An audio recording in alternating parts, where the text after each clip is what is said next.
Salut à tous, j'espère que vous allez bien. Je vous retrouve pour une nouvelle série de vidéos. Alors si vous avez suivi les vidéos concernant le Bifrost, on a terminé. Et donc là, on va enchaîner sur un nouveau livre des livres de Lionel. Donc encore une fois, je vous invite à liker la page Facebook, liker la vidéo, n'hésitez pas à commenter pour dire ce que vous pensez de tout ça.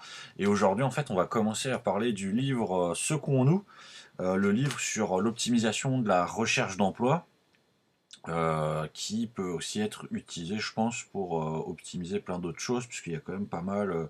Il y a aussi des exercices, il y a aussi des informations théoriques. Dans cette vidéo qui sera la vidéo d'introduction pour présenter le livre, voilà, je vais vous présenter le livre. Donc c'est un livre que moi j'ai écrit, ça m'a pris à peu près 2 ans, où j'ai fait pas mal d'ateliers de formation. L'idée que j'ai eue en fait quand j'ai écrit le livre, je me suis rendu compte que il y avait pas mal de choses qui pouvaient être utilisées, et j'ai essayé d'axer ça sur tout simplement alors la recherche d'emploi, la recherche de stage. Ça peut être recherche de stage quand on est étudiant, recherche d'emploi quand on est à la recherche d'un emploi.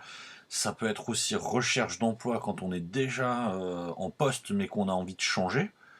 Enfin voilà. Donc il y a vraiment une utilisation globale qu'on peut faire de ce qui est dans le livre.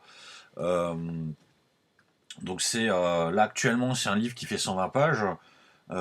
C'est un livre qui est quand même assez intéressant. Je vais un petit peu vous présenter les chapitres, puisqu'on a un chapitre qui là va s'adresser peut-être. Le premier chapitre s'adresse plus justement à ceux qui sont à la recherche depuis un certain temps pour comme dire, se remettre dans le bain. Donc, on va dire les techniques de remotivation et autres. On a un chapitre là qui est vraiment pour tout le monde, hein, qui est définir son projet.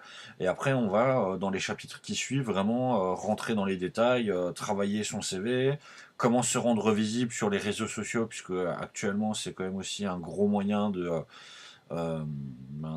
se faire connaître et de pouvoir toucher des recruteurs.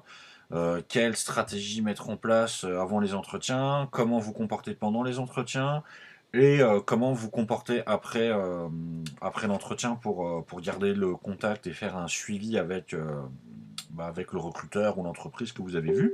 Et après, on a encore des conseils, des tests, etc. dans les chapitres qui suivent pour vous permettre un peu de vous positionner. Donc ça, c'est les chapitres du livre que je vais développer dans les vidéos qui vont suivre. Comme pour la recherche du Bifrost, je ferai une vidéo par chapitre avec un exercice ou des explications, et vous aurez tous les liens dans la description. Et je vous invite encore une fois à liker, partager, commenter. Si c'est nul, n'hésitez pas à le dire. Si vous avez des questions, si vous voulez des informations supplémentaires, voilà. Je vous remercie et je vous invite à suivre les prochaines vidéos.